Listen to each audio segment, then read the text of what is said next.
It started. Keys to James Greenham's apartment. FBI Special Agent Stephen Chenoweth believed they used the apartment as headquarters. Timothy Greenham was married, had a wife, children, and I think the likelihood Just don't. of discussions occurring in regards to the summer car robbery at his house was somewhat remote, but we felt that they were occurring at Greenham's residence, so that was the impetus for which we decided to go ahead and proceed and place the use of device inside the apartment. Ernie, don't talk at all. Special Agent Myers was part of the team that entered the apartment to place the bomb. When we opened the door to go in, an alarm went off immediately, at which point we shut the door and exited the area. We had to come back at a later time with an expert in alarms. And when we went in the door that time, we learned that it was just a real simple motion detector sitting on top of the refrigerator, and all we had to do was just flip the off switch. It wasn't anything sophisticated at all.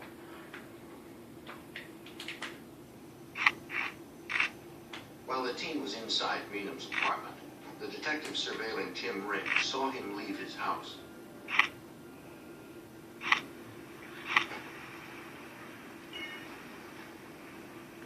Ring owned a road truck like the one reportedly seen following the man.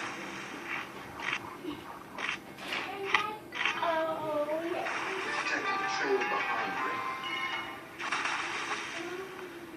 After a few turns, he realized where the suspect was headed.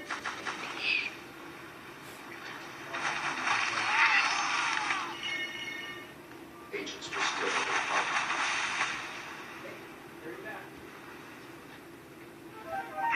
Tim Ring was headed that way. Ring often went with him when Stephen Greenham was out. If he went to the apartment, he would interrupt the planning of the above.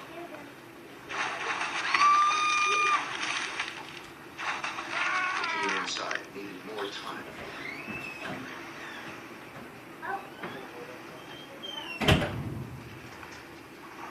The detective called in a uniformed officer to stop Ring for speeding. Anything to delay the suspect.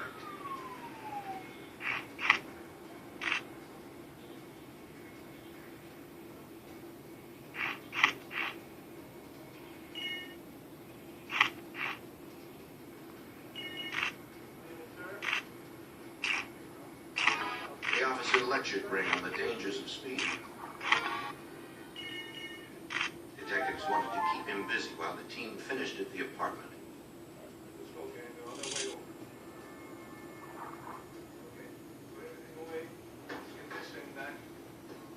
They made it out just before Ring arrived.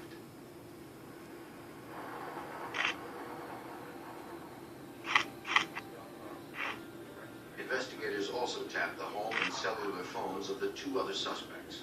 To get them talking, Supervisory Special Agent Stephen Chenoweth released false information about the case. Decided to make a press release talking about the investigation, which we thought when they would hear would certainly generate some telephone conversations and other discussions amongst these three suspects. And it did have its desired effect in that they did talk about the information that was released and how accurate they thought it was and whether or not we were on the right trail and whether or not they thought we were getting close to them.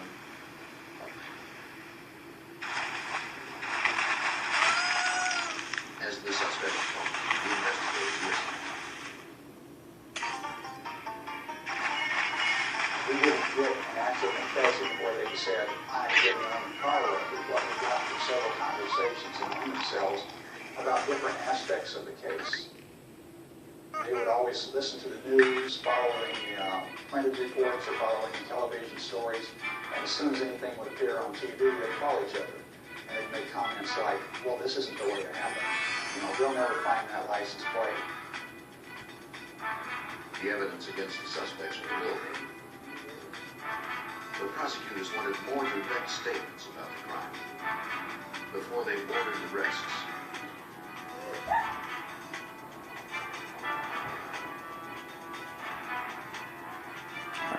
Investigators provoked the suspects one more time.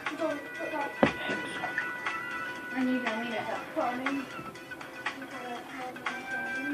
The Glendale detective went to James Greenham's apartment when the suspect was out. On the door, he left his business card with the note, Lead 173. Investigators watched Greenham's response to the card. He knew what the note meant.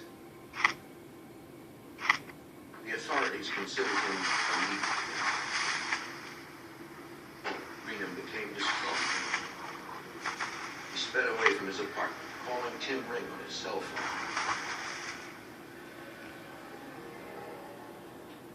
Yeah, I gotta get Agents kept watch from an airplane and listened in on the phone taps.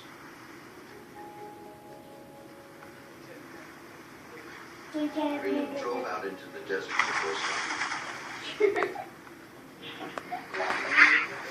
Green tried to calm David, promising that the authorities had nothing on him.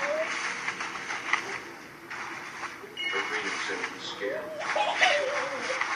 and threatened to commit suicide. Finally, Ring talked Greenham down, convincing him the authorities were not on him. Greenham said that if another cop contacted him, he was going to blow him up. It seemed a direct reference to the crime. The investigators felt they finally had enough evidence. What is they find? They sent humans to arrest Greenham and Ferguson. Tim Greenham was arrested by one. Wade Ferguson was arrested by another and attempted to resist arrest but was quickly subdued.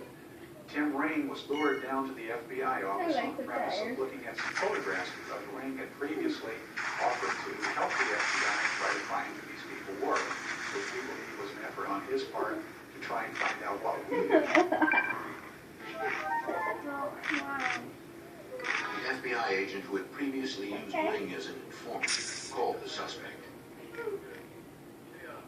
Ring agreed to come in. On February 16, 1995, Tim Ring arrived at the Phoenix FBI field office. Undercover agents were waiting for him in the lobby. They believed he would not be part of the FBI office, but they couldn't be positive. To ensure their safety, they needed to surprise him. I got you. No. You touched it. He had two big burly defensive tactics instructed, one of which was a guy with 25 years of martial arts expertise who came up dropping and had nothing to have sacrifices before you looked All three suspects were off the streets. Now investigators needed physical evidence to make sure the prosecutions I were got one, successful. but put that one together. On February 16, 1995, after arresting Oh, three men got for the an other armed one. car robbery and murder, FBI agents and Glendale, Arizona detectives searched the suspects' residences. Yeah. Be quiet, Joe. At the house of Tim Ring, the suspected leader of the three, they found important evidence. Investigators recovered a note marked with the initials F, Y, and T. Hi. Each initial had a number beneath. The numbers added up to the amount of cash taken from the armored car. Agents believed F stood for Fergie, Y for Greenham's nickname Yoda, and T I'm for sorry. Tim. I'm so sorry. It was the cash the three used to divide the money. That was an accident. That's it. In the garage, investigators found a red pickup truck that resembled the vehicle seen by That was witness an Edward Morgan in accident. Sun Now City. you have to touch that because you gave me a The license plate No, I number, don't. however, did not match Yes, the you ones do. Morgan had called under Joel, be forensic quiet. Be quiet. I'm trying to make a YouTube video right now. Ring kept several weapons and plenty of ammunition at his house.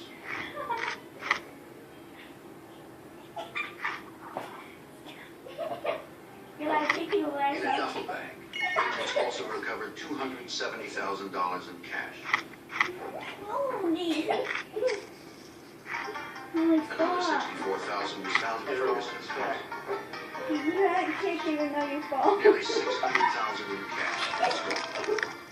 Noting the money spent by the suspects, investigators found that about $100,000 was unaccounted for. The case against the three suspects seems solid. FBI Special Agent Ron Myers hoped the evidence might get one of them to roll. Not in this We finally got first-hand information about this crime when Jim Greenham decided to cooperate. Jim Greenham was the only one of the three of them that showed any remorse about what they had done, about how they had killed this driver. Jim decided to cooperate. He told us what happened. He told us all the parts these individuals played. Ow. My nose. Greenham met with investigators and explained that the planning started in the fall of 1994. Jim Ring had the idea to hit an armored car. So you touched them both at the same time And and I in case didn't. Wells So? Fargo hit it. You can't do that because you. They drove around Glendale, following different trucks and vans on their routes. Then they zeroed in on the van driven by John McGosh, tailing it for days. They managed to observe this one particular armored car making several stops, and they noticed that every time the messenger would get out to make a delivery, the driver would open the door about 8 inches to smoke and blow the smoke out the side of the door. They observed the driver at several stops, and they noticed this one particular stop on the back side of a shopping center, and noticed that he always parked in the same position. On November 28, 1994, the Monday after Thanksgiving, a day they were sure a lot of money would be in the van, they were ready to strike. I'm pretty sure you can't do this. James Greenham and William Oh, God, I'm Ferguson gonna die. waited unnoticed by the storm. I'm doing this so I can relax. That's it.